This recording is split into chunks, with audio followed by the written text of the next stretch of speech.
안녕하세요. 오늘도 사연살롱을 찾아주셔서 감사합니다. 저는 결혼 한 달 만에 초스피드로 이혼한 30대 여성입니다.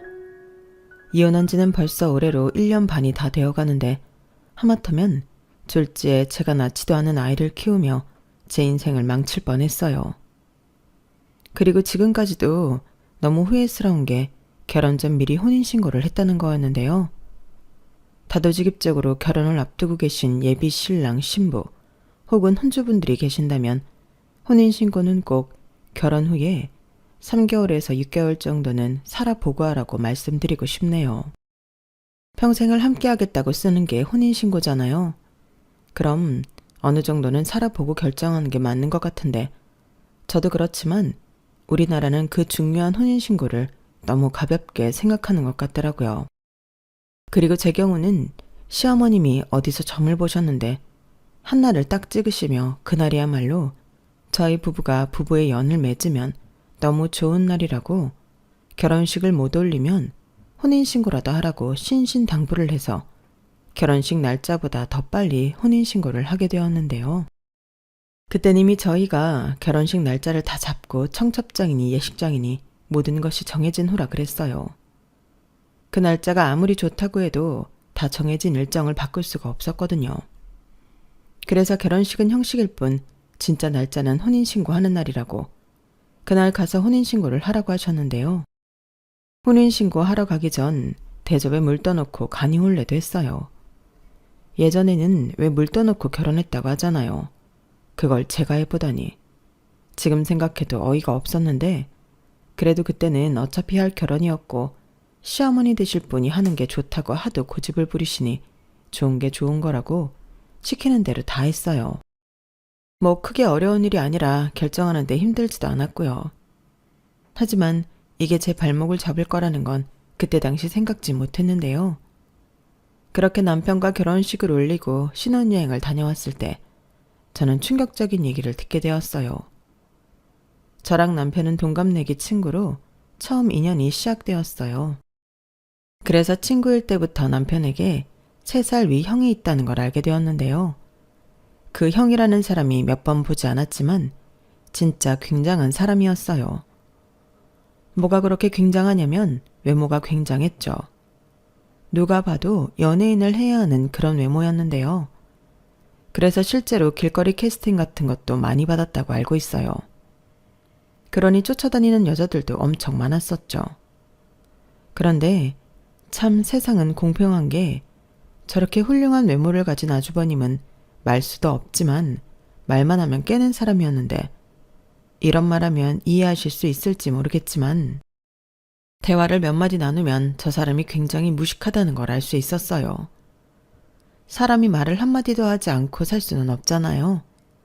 그래도 그게 경험이라면 경험인지라 자기 스스로도 과묵하게 사는 게 유리하다고 생각했는지 어느 순간부터는 꼭 필요한 말이 아니면 하지 않더라고요. 그리고 상견례 때도 돌이켜 생각해보면 아주버님은 목소리조차 기억이 나지 않을 정도로 별 말 없이 앉아서 식사만 했는데요. 당연히 총각일 거라고 알고 있었어요. 보통은 형이 먼저 장가를 가야 동생도 보낸다고 생각할 텐데 저희 시댁은 달랐어요. 그런 게 뭐가 중요하냐고 짝이 있는 놈이 먼저 가는 게 맞다고 하셨는데요. 저희가 친구로 지낸 시간까지 포함해 5년 가까이 만나고 있었기 때문에 저는 그런 말씀이 감사하게 느껴졌어요. 솔직히 그때까지도 저는 시어머니와 죽이 꽤 잘 맞는다고 생각했거든요. 시어머니가 며느리인 저를 좋아해 주시고 예뻐하신다고 생각해서 그런지 우리 시어머니는 옛날 사고방식이 아닌 요즘 젊은 사고방식을 가진 시어머니라고 생각했는데 그건 아니었어요. 다 숨겨진 사실이 있던 거더라고요. 그리고 그 숨겨진 비밀은 실로 놀라운 것이었는데 글쎄 총각이라고 하던 남편의 형, 그러니까 아주버님이 3살 난 아들이 있다는 거였어요. 그걸 신혼여행 다녀오고 나서 바로 알았는데 모르던 애기가 시댁에 있으니 깜짝 놀랐죠. 그리고 시어머니는 조금 민망해 하시면서 저를 붙잡고 하소연을 하기 시작하셨는데요. 아주버님은 애가 있긴 하지만 결혼은 한 적이 없다고 했어요. 그리고 최근에 자기 아이가 있다는 걸 알게 되었다고 했는데요. 당신도 마른 하늘의 날벼락 같았지만 핏줄인데 무시할 수가 없어서 아이를 데려왔다고 하셨어요. 그 상대 여자가 아이는 줄 생각이 없고 양육비로 200만 원씩 내놓으라고 했다는데 시어머니는 애를 뺏어오신 거죠. 지가 뭔데 우리 아들더러 돈을 보내라고 그래? 내가 알아보니까 걔는 마땅한 벌이도 없고 순전히 애 앞세워서 그 돈으로 지 생활비 하려고 그러는 거야. 그래서 내가 소송으로 애 뺏어왔다. 그래도 우리 아들은 직장도 있고 벌이도 있잖아. 근데 어머니, 제가 너무 놀라서 그런데 그래서 그 소송이랑 아이 데려온 건 언제였던 거예요? 저희 결혼할 때도 이미 아이가 집에 있었던 거예요? 그런데 왜 저한테 아무 말씀도 없으셨어요? 아니 막말로 우리 승현이가 지우기 자식도 아니고 굳이 이야기해서 여러모로 복잡하게 만들 필요가 없잖아. 물론 지우개였으면 진작에 얘기했지. 니들 혼인신고하기 전에. 그래도 이건 아니죠. 아무리 아주버님 아이라도 가족 구성원이잖아요. 그럼 이렇다 저렇다 말씀은 주셔야지. 막말로 아주버님이 그 아이를 키울 수 있어요? 설마 내가 너한테 애 키우라고 할까봐 걱정하는 거냐? 아이고 별 걱정을. 그런 걱정은 하지도 말아라. 당연히 내가 키우지. 내 핏줄인데. 그리고 너도 자식 낳아보면 알겠지만 아무리 나이를 먹어도 자식은 자식이야. 아직 장가도 못 간 우리 아들 애 때문에 발목 잡히게 할 수는 없잖아. 나는 이 애 우리 호적에 올려서 막둥이를 키울 생각이다. 네? 막둥이요? 저는 시어머니의 말에 깜짝 놀랐어요. 그때 당시만 해도 시어머니가 늦게 결혼한 편이라 내일 모레면 60을 바라보고 계셨는데 그 나이에 늦둥이라니 말도 안 되는 일이라고 생각했어요. 하지만 당신의 의지가 그렇고 저한테 피해를 주지 않겠다고 말씀하시니 더는 따지지 않기로 했는데요. 그래도 황당하고 이 사람들이 다 짜고 저를 속였다는 게 화가 났어요. 특히 이 사실을 다 알고도 입 뻥긋하지 않는 새신랑한테 깊은 배신감을 느꼈는데 남편은 자기도 어쩔 수 없었다며 안절부절 못하더군요. 내가 자기를 속인 게 아니고 엄마가 신신당부해서 말을 못한 거야. 괜히 승현이 일로 일 커지면 서로 상처만 받고 결혼도 엎어질 수 있다고 하는데 내가 어떻게 자기한테 말을 해. 이렇게 말을 하는데 솔직히 동의할 수는 없었어요. 친정 부모님도 이 사실을 알고 어쩜 그럴 수 있냐 붕괴하셨어요. 그리고 분명 힘들면 며느리인 저한테 의지할 텐데 이제 와서 결혼을 물을 수도 없으니 제대로 확실하게 약속을 받아놓으라고 하셨는데요. 시어머니에게 이 사실을 이야기하자 저한테 너는 뭘 또 쓸데없이 쪼르르 친정에 그런 얘기를 하니? 너 시집 왔어. 이제부터 너는 니네 친정 식구가 아니라 우리 식구라고. 그런데 그런 얘기를 해서 우리 체면을 깎으면 어떡하니? 하며 서운해하셨는데 그러면서 약간 화가 난 모습으로 어딘가에서 종이를 꺼내와 휘갈겨 쓰듯 조카를 저한테 부탁하지 않는다는 서약서를 적어주셨어요. 됐니? 가족끼리 어려울 땐 도울 수도 있는 건데 너 그러는 거 아니야. 작은 엄마도 엄만데 저 어린 게 짠하지도 않니? 오히려 내가 괜찮다고 해도 어머니 언제든지 힘드시면 말씀하세요. 저도 할 수 있는 한 도울게요. 이렇게 나와야 정상이지. 좌우간 요즘 젊은 애들 정없고 무섭다. 어머니 저도 제가 이렇게 갑자기 알게 된 거 아니면 이렇게 하지 않아요. 결혼하고 신혼여행 다녀왔는데 떡하니 그동안 몰랐던 조카가 있었잖아요. 그렇다고 아주버님이 적극적으로 키우신다는 것도 아니고 어머니가 키우신다고 하니 저도 확실한 약속은 받아야 안심을 하고 결혼 생활을 할 수 있죠. 그래, 그래서 네가 원하는 대로 서약서 써줬잖아. 그리고 나중에 너도 애 낳을 텐데 네 애 나한테 부탁할 생각은 절대로 하지 마라. 시어머니는 너무너무 서운하다며 그날 저에게 밥도 차려주지 않으셨어요. 뭐 솔직히 안 차려주셔도 괜찮은데 너 줄 밥 없으니까 용건 끝났으면 가 라고 화를 내시며 쫓아내시니 그건 저도 서운하더라고요. 그리고 꼭 자기 부모한테 그렇게 했어야 했냐며 싫은 소리를 하는 남편의 말을 듣고 내가 왜 나쁜 사람이 돼야 하나 짜증이 났는데요. 물론 좋은 마음으로 시어머니가 원하는 그런 말을 할 수도 있어요. 하지만 사람 앞날은 아무도 모른다고 시어머니가 지금은 당신이 키운다고 하셨지만 힘에 부치고 어려우시면 언제든지 저한테 대신 좀 하라고 맡아달라고 할 수도 있다고 생각했죠. 그래서 그런 일만 미리 방지하려 했을 뿐인데 이런 제가 나쁜 걸까요? 그리고 그게 결혼하고 바로 있는 일이다 보니 처음에 어렵다고 우물쭈물 하다가는 나중에 후회할 밀람 생길 것 같아 불안했는데 이런 제 마음은 모른 척하고 저만 이기적인 사람으로 몰아가니 솔직히 서운하다 못해 화가 나서 남편과 아무런 대화도 하지 않았어요. 지금 생각하면 어차피 한 달 만에 할 이혼 그때 해버렸으면 됐지 않았을까 생각이 들기도 하지만 어느 누가 결혼한 직후 바로 이혼 생각을 하겠냐고요.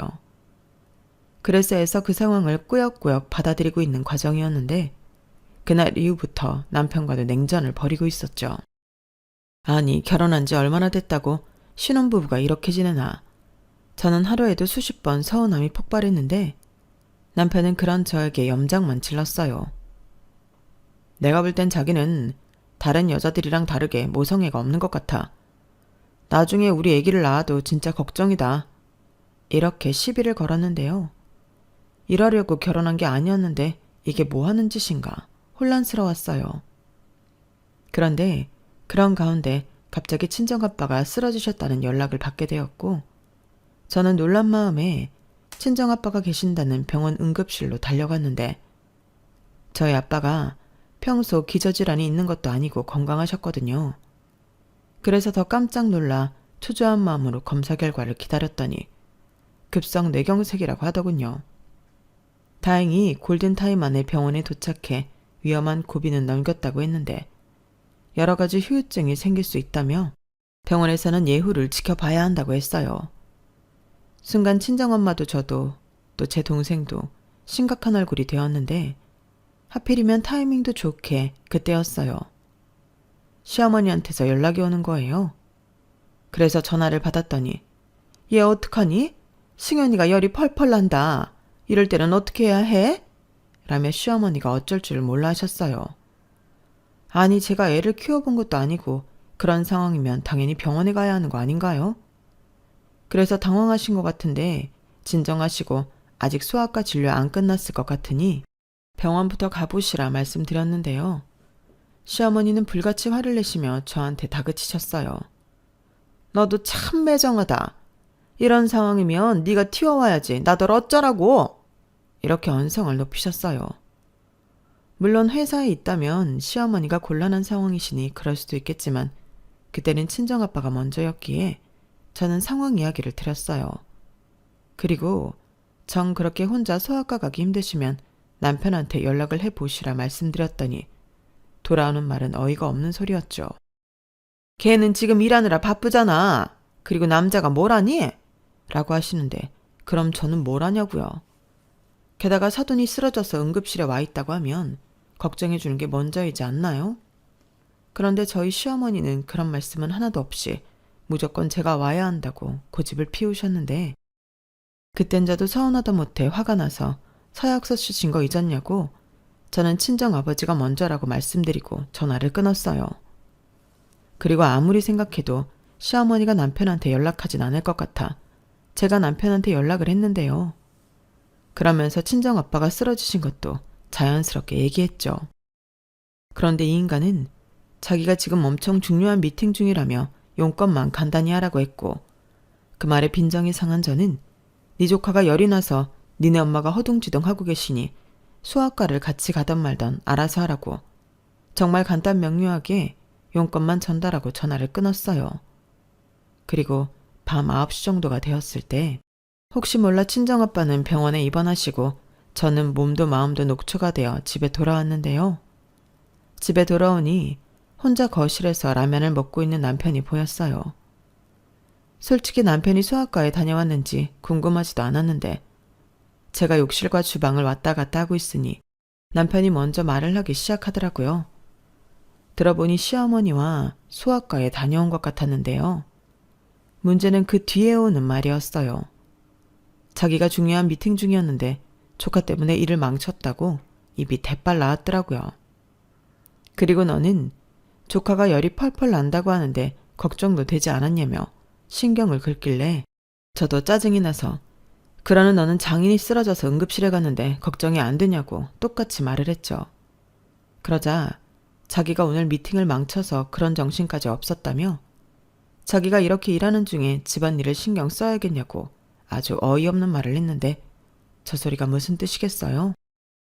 저 말인즉 자기 일하는데 집안일로 신경 쓰이게 하지 말라는 거잖아요. 그래서 그게 내 탓이냐고 그런 말은 나한테 말고 니네 엄마한테 하라고 쏴 붙였는데 남편은 제가 무슨 말도 못하게 한다며 신경질적으로 먹고 있던 라면 그릇을 싱크대 안에 우당탕탕 내려놓았어요. 그 소리가 어찌나 요란스럽고 컸는지 저는 그릇이 깨진 줄로만 알았는데 그런 꼴을 내가 왜 보고 살아야 하나 싶어 그날도 남편과 부부싸움을 대판했었죠. 이거 봐라. 어머니가 조카를 데리고 계시니까 오늘도 이런 일이 생긴 거 아니겠냐고. 이런 것들 때문에 내가 서약서도 받은 건데 소용이 없지 않았냐고. 저는 입에 모터라도 단 듯 계속 불만사항을 쏟아냈어요. 그러자 제 말에 제대로 반박도 못하던 남편은 할 말이 없으니 저한테 알았으니 조용히 하라고 상황을 피해만 다녔는데 다음엔 이런 일이 또 생기면 그때는 제 선에서 그냥 잘라버려야겠다고 생각했어요. 제가 못하면 남편이라도 가서 도우라 시킨 건데 남편이 저런 꼬라지를 보이니 그냥 저희는 말고 조카의 친부인 아주버님이 나서야 하지 않나 그런 생각이 들었거든요. 그래서 언제고 다시 비슷한 일이 생겨 연락이 오면 아주버님은 뭐 하시냐? 아주버님에게 연락하시라 말을 할 생각이었는데요.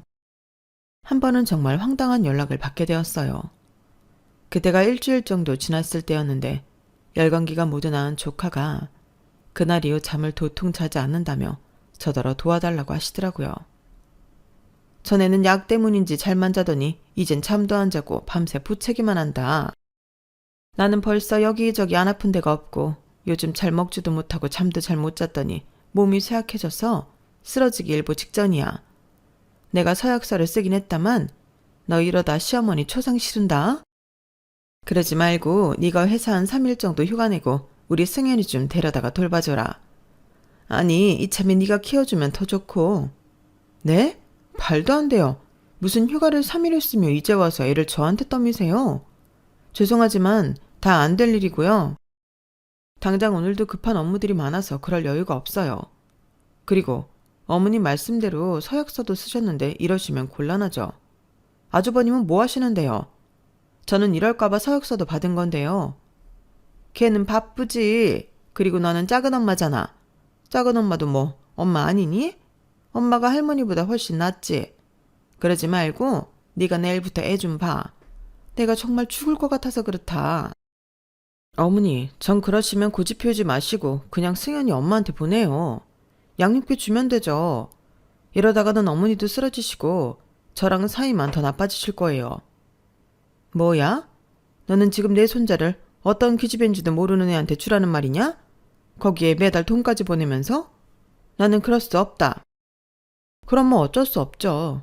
어머님이 택한 결정이니 어머님이 감수하시는 수밖에요. 야, 너 정말 해도 너무한다. 너 원래 이렇게 매정한 애니? 시애미가 다 죽게 생겼는데도 이러고 싶어? 죄송해요. 하지만 저는 도와드릴 수 없어요. 그럼 이만 전화 끊겠습니다. 저는 그때도 단호하게 대처했어요. 그러자 주변 사람들이 새색시가 간도 크다며 이런 저의 행동에 놀라워했는데요. 사실 이렇게 대처하면서도 제 안에서는 심장이 두근두근 정신없이 뛰었어요. 저라고 시집 온 지 얼마 되지 않아 저런다는 게 쉬운 일이 아니었거든요. 하지만 이런 식으로 조카를 떠맡게 되면 어쩐지 앞으로도 계속 제가 조카를 맡아야 할 것 같았는데 제 판단으로는 시어머니가 감당이 되지 않는다면 애 엄마가 애를 데려가는 게 맞다고 생각했어요. 시어머니는 양육비 주는 게 아깝다고 하셨지만 아주버님도 자기가 한 행동에 책임을 져야죠. 그때도 그래요.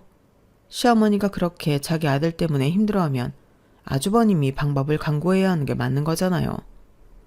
그런데 그 집 남자들은 전부 시집 온 지 얼마 되지도 않은 저만 의지하려 했는데 시아버님도 아무 말씀 없으셨지만 은근 제가 조카를 맡아줬으면 하셨어요.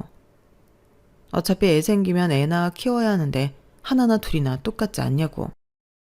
저더러 조카를 불쌍하게 생각하라고 지나가는 말로 여러 번 하셨는데 제가 꼼짝을 하지 않자 포기하신 것 같았어요. 거기에 아주버님은 집에 조카가 온 이후부터는 집에 잘 들어가지도 않고 들어가면 잠만 자고 새벽부터 나가는 것 같았는데 제 눈에는 피하는 걸로밖에는 보이지 않더라고요. 그럼 남편이라도 정신 차리고 제 편을 들어줘야 만든 건데 무슨 효자 났다고 사사건건 저한테 시비를 거는 건지 아주 총체적 난국이었다니까요. 그리고 이 문제들이 해결이 되지 않는다면 나는 앞으로 어떻게 결혼 생활을 해야 하나 깊은 고민에 빠지게 되었고 그때부터 조금씩 아니다 싶을 때 이혼하는 게 맞지 않나? 그런 생각을 하게 되었어요. 그때는 구체적인 생각보다는 앞이 캄캄하니 감정적으로 하던 생각이기도 했는데요. 누구나 부부라면 살지 말지 고민하는 순간이 온다고는 하지만 이렇게 빨리 그런 날이 올 줄은 몰랐어요. 그래서 남편에게 이 문제로 더 이상 갈등을 겪고 싶지 않으니 아주버님과 결론을 내자고 제가 먼저 이야기하게 되었죠. 그러자 남편은 우리 형이 퍽도 그런 일로 상의하겠다. 지금 돌아가는 꼴을 봐. 자기가 해결하기로 덤볐으면 벌써 했지. 우리 형 원래 저래. 미꾸라지처럼 살살 피해만 다닌다고.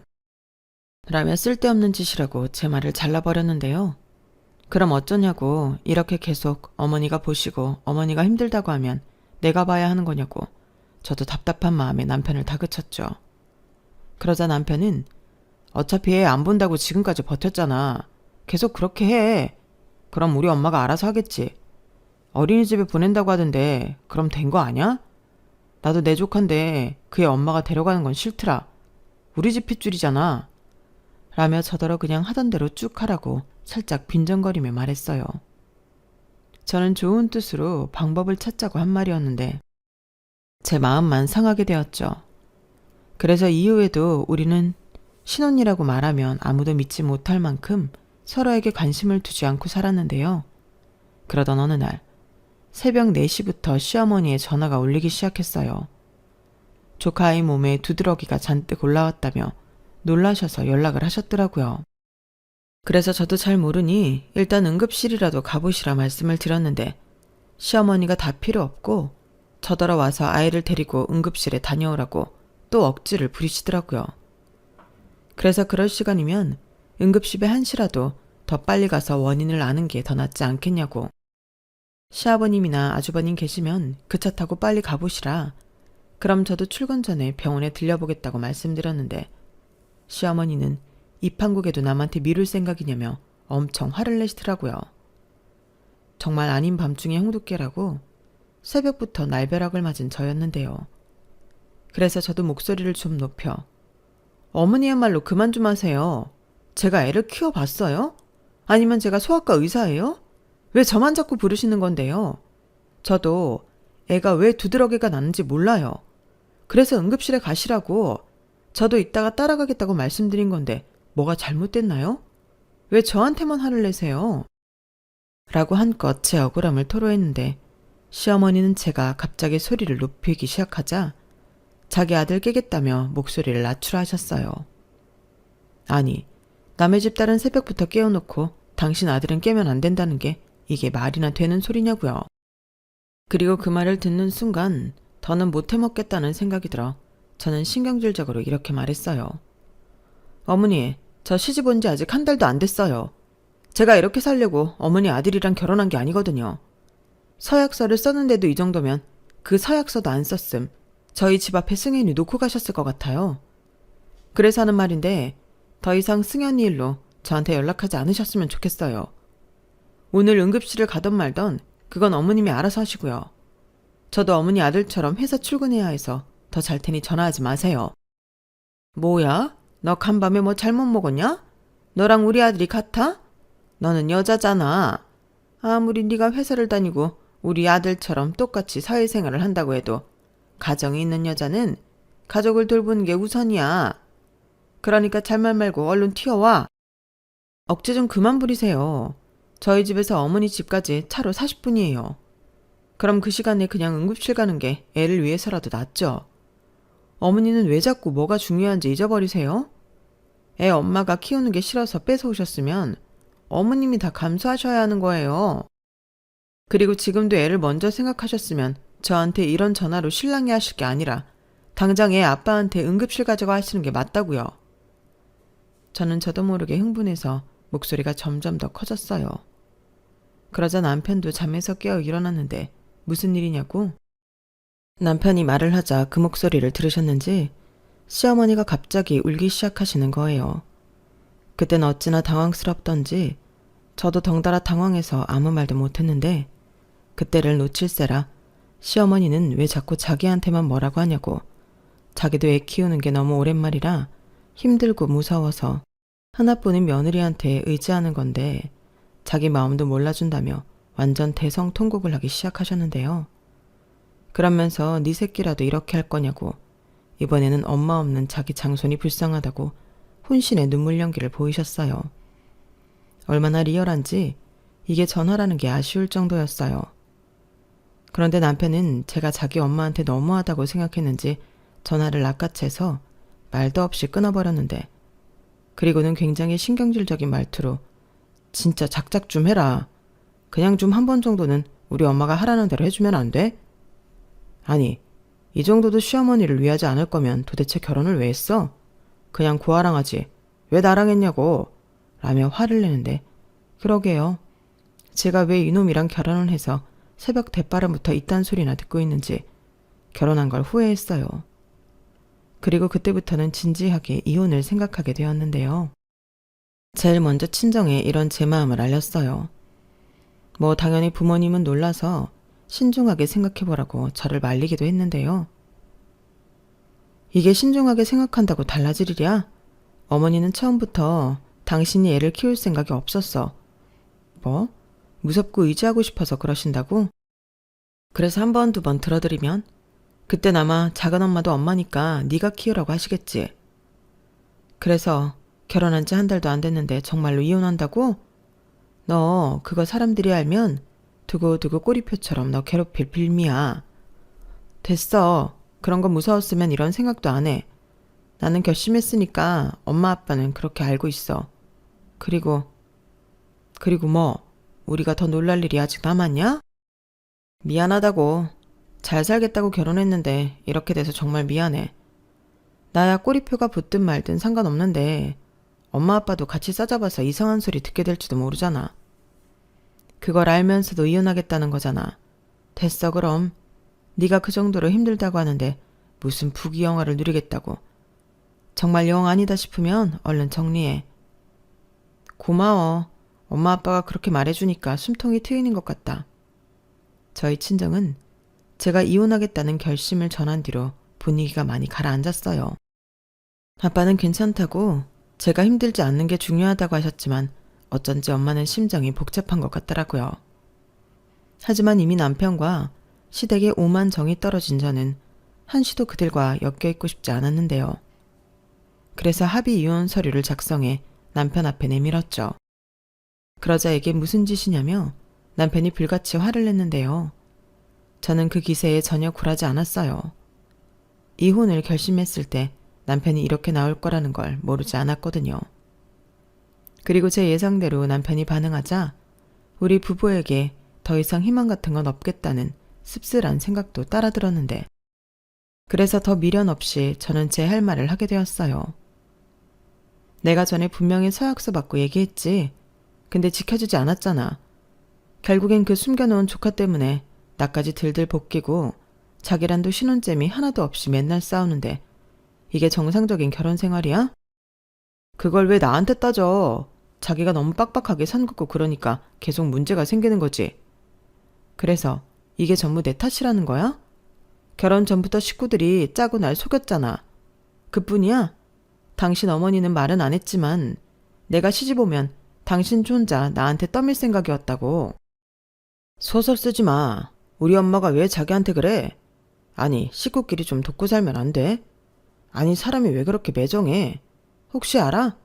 승현이가 나중에 작은엄마 고맙다고 효도할 수도 있어. 됐거든? 그리고 나더러 매정하다고? 여기서 매정한 사람은 사고 쳐놓고 모른 척하는 당신 형이야.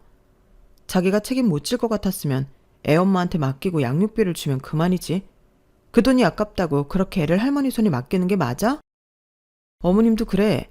자기가 욕심냈으면 자기가 책임져야지. 왜 이제 막 시집 온 나한테 그러시는 건데? 진짜 답답하다. 그래서 자기한테 의지하는 게 싫어서 이혼하겠다고? 자기한테 결혼은 그런 거니? 좀 살다가 아니다 싶으면 갈라서는 그거? 당연하지. 결혼이라는 게 여자가 남자 집에 희생하려고 하는 거 아니잖아. 평생 사랑하는 사람이랑 행복하게 살려고 하는 게 결혼인데 내가 지금 행복해? 전에 자기가 그랬잖아. 고아랑 결혼하지 왜 자기랑 결혼했냐며. 나도 그때 정말 후회했어.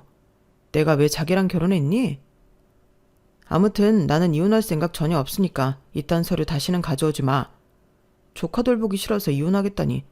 원래 너라는 여자 이것밖에 안 됐냐? 내가 아는 한소영 맞냐고. 남편은 자기도 저한테 속은 것 같다며 답답해했어요. 아무래도 이 남자 역시 아이 키우는 걸 아주 쉽게 생각하는 그런 족속인 것 같았는데요. 제가 이혼 서류를 내밀었던 날 저녁, 정말 기가 막힌 이야기로 저를 또다시 놀라게 해주었죠. 글쎄, 자기가 생각해봤는데 제가 조카라고 생각해서 더 선을 긋는 것 같다고 하는 거예요. 그러면서 이참에 조카를 우리 아이로 입양하자고 하는데 저 인간이 드디어 돌았구나. 헛웃음이 튀어나왔죠. 그래서 올릴 거면 네 호적에만 올려라 하고 합의 이혼이 안 되면 소송을 하겠다고 했는데요. 제가 이혼 의사를 더욱 강하게 내비치니 남편은 살짝 주춤했어요. 그리고 그냥 해본 소리라며 뒤늦게 수습을 하기 시작했는데요. 이미 때는 늦어버렸죠. 그런데 이건 또 무슨 꿍꿍인지 자기가 행동으로 보여주겠다며 자기가 제 대신 당분간 시댁에 들어가 조카를 돌보겠다고 했는데 진짜 어이가 없더군요. 아이가 어느 정도 크면 시어머니도 애 보는 게 수월해질 거고 저한테 귀찮게 연락하는 일들도 없지 않겠냐고. 그러니 이혼 소리는 이제 그만하라고 했는데요.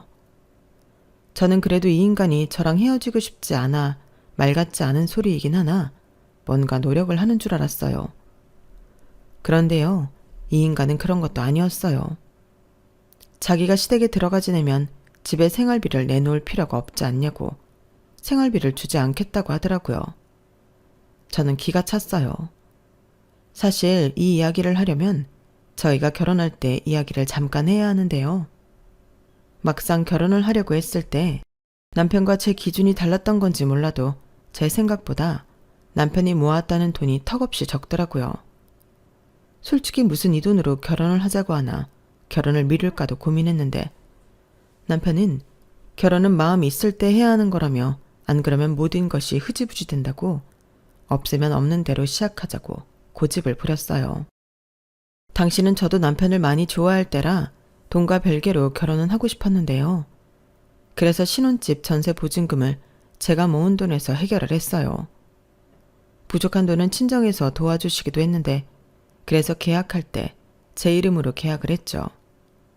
그리고 남편이 모은 돈으로 신혼집 혼수를 장만했고 둘이 결혼하면서 쓴 돈이 차이가 많이 났기에 생활비를 남편이 모두 대기로 했었는데요. 제가 남편의 신용카드를 가지고 있었어요. 그리고 남편 월급에서 관리를 포함한 공과금이 모두 이체가 됐는데 자기가 시댁에 들어가니까 그 돈을 이제 자기가 부담하지 않겠다고 하는 거였죠. 그러니 제 입장에선 얼마나 기가 찼는지 몰라요. 이혼은 하기 싫다고 하면서 저딴 식으로 나오다니 저는 더 볼 것도 없을 것 같더라고요. 그래서 그까지 생활비 없어도 된다고 네 마음대로 하라고 했고 나도 내 마음대로 하겠다고 최후의 통보를 날렸는데요. 그리고 다음 날부터 이혼 변호사를 찾아다니며 상담을 받았어요. 마음 같아서는 그 인간들 모두 사기죄로 엮어서 고소라도 하고 싶은 심정이었는데 그건 어렵다고 하시더라고요.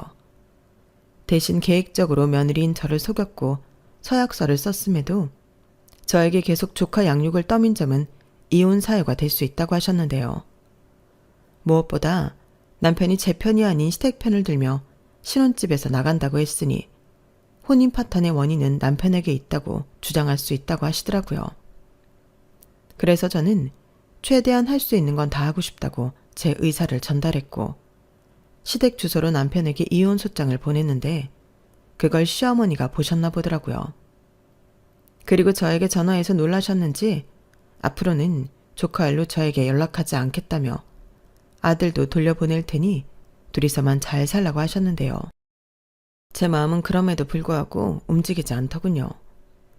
이미 결혼 생활을 계속하고 싶은 마음이 사라져버렸거든요.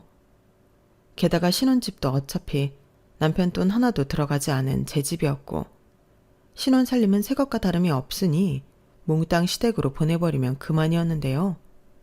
시어머니는 저더러 너무한다며 또 우시기 시작했어요. 나는 네가 며느리지만 딸 같았다. 그래서 너도 내 마음 다 알아줄 거라고 생각했어. 근데 나만 그랬는 모양이다. 너는 나를 이렇게나 싫어하는데 내가 그걸 모르고 있었으니 그래, 내가 사라져 줄게. 그러면 되지 않니? 이렇게 말씀하시는데 죄송하지만 그런 말씀도 듣기 싫었어요. 제가 왜 그런 불편한 감정을 느끼며 오만정 떨어진 남편과 살아야 하냐고요. 그래서 제 마음은 이미 확고하게 정해졌다고 그러지 마시라고 전에 없던 친절한 말투로 말씀드렸는데요. 이제 남이 될 사이에 더 이상 감정 싸움을 할 필요가 없었으니까요. 그런데 그런 제 태도가 더 무서웠던 건지 시어머니는 남편을 닥달한 모양이었는데요. 하지만 고맙게도 남편도 자존심이 있어서 저한테 굽히고 들어오지 않았어요. 제가 아직 애도 없고 조카도 없어서 애기 이쁜 걸 모른다며 인정도 없고 모성애도 없는 저랑 누가 살겠냐고 막말까지 하더라고요. 그래서 네 말이 다 맞다고 나는 결혼이랑 맞지 않는 사람이니 하루라도 빨리 이혼하고 싶다고 확실하게 못을 박았는데 그렇게 이혼 소송이 시작되었어요. 솔직히 무의미한 싸움이었는데 이 인간이 유책이 저에게 있다며 말도 안 되는 위자료 청구를 했더라고요. 자기 쪽 변호사한테도 어찌나 제 이야기를 나쁘게 했는지 소송 기간 동안 내내 불쾌했는데 결과는 저희 쪽의 승리였죠. 저는 최대한 좋게 서로 가져온 거 다시 가져가는 걸로 마무리하고 싶었는데 도저히 괘씸해서 그냥은 못 보내겠더라고요. 그래서 남편 측에 저 역시 위자료 청구를 했어요. 어찌 보면 우리 이혼 사유 중인 중심에는 저를 속이고 이용해 먹으려고 했던 시어머니가 계셨으니 저희 측은 시어머니를 가장 큰 문제의 인물로 지목했는데요. 그리하여 위자료 500만 원을 받을 수 있게 되었어요. 말이 한 달이지 한 달 내내 시달려 이혼 결심을 하게 만들었으니 그 점이 높게 인정되었는데요. 그래도 기간이 기간인 만큼 금액은 저 정도가 최선이었어요. 그러자 남편은 꼭 이렇게까지 해야만 했냐며 저를 아주 못돼 처먹은 인간으로 몰아갔는데 저희가 친구 사이로 시작했다고 했잖아요. 이 인간이 주변 사람들에게 제 욕을 엄청 하고 돌아다녔더라고요. 자기 엄마가 힘들어서 조금 도와달라고 했는데 제가 질색팔색을 하며 싫다고 했고 거기에 애 못 보겠으면 애 엄마한테 보내라고 아주 싸가지 없게 굴었다고 소문을 내고 다녔는데 자기들이 결혼 전까지 조카가 있었다는 걸 속였다는 얘기는 하지 않았더라고요. 그리고 제 주변에서도 고작 그깟 일로 이혼을 했냐며 제 속도 모르고 훈계를 하는 사람도 있었는데요. 그래요. 어쩌면 제가 마음을 좋게 먹고 조카 아이를 키웠다면 이런 일이 생기지 않았을 수도 있겠죠.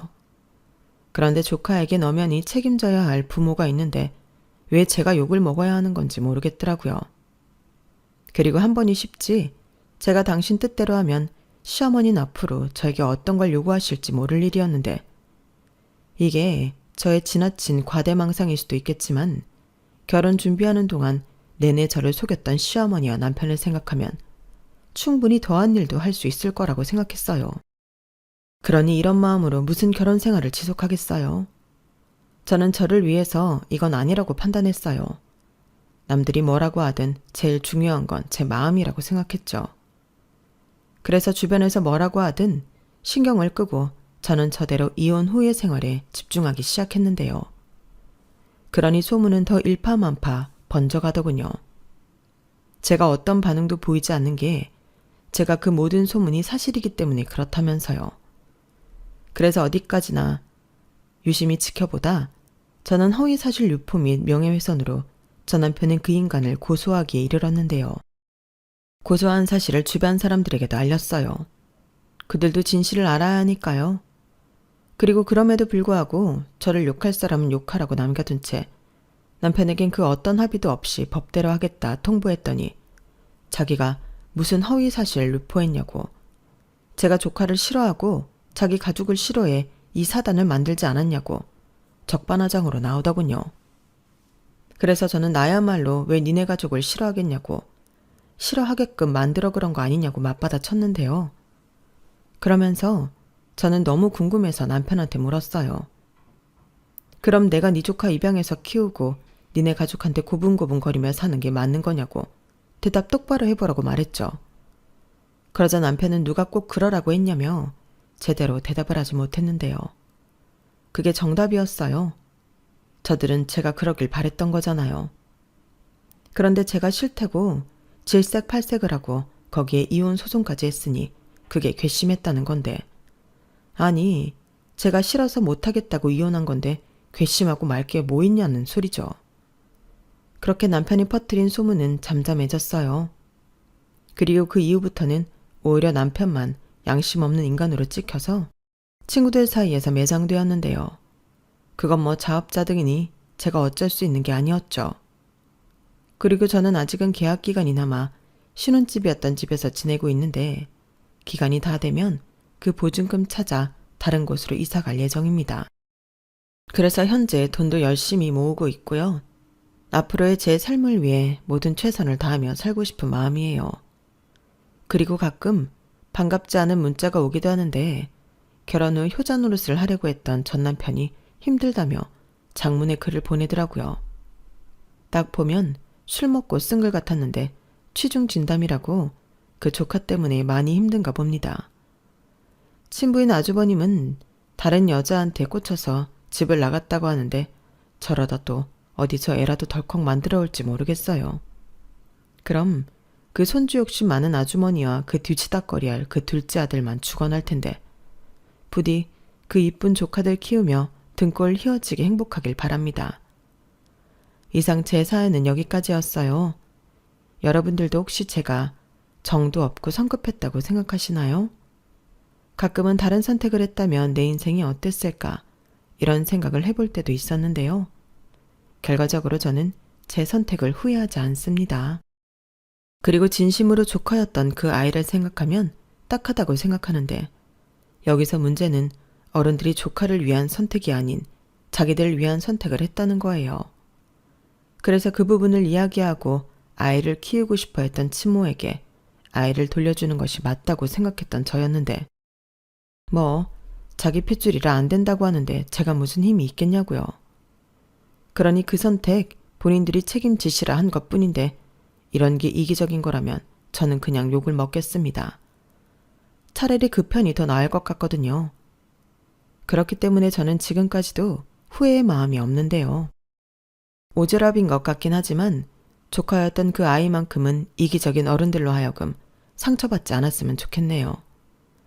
이게 그때도 지금도 변하지 않은 제 솔직한 마음인데, 아무도 알아주지 않으니 이렇게나마 제 바람을 여기에 적어봅니다. 아이는 죄가 없으니까요. 부디 권선징악처럼 벌받을 사람을 벌받고 죄 없는 사람은 행복해지길 소망하며, 지금까지 제 사연 들어주셔서 감사한 마음 전합니다. 그럼 항상 건강 잘 챙기시고 억울한 일, 속상한 일 없이 모두가 보람있고 행복한 날 되세요. 감사합니다. 여러분, 사연 댓글에 응원과 현명한 조언 부탁드려요. 좋아요와 구독은 저에게 큰 힘이 됩니다. 오늘도 좋은 일 가득하세요.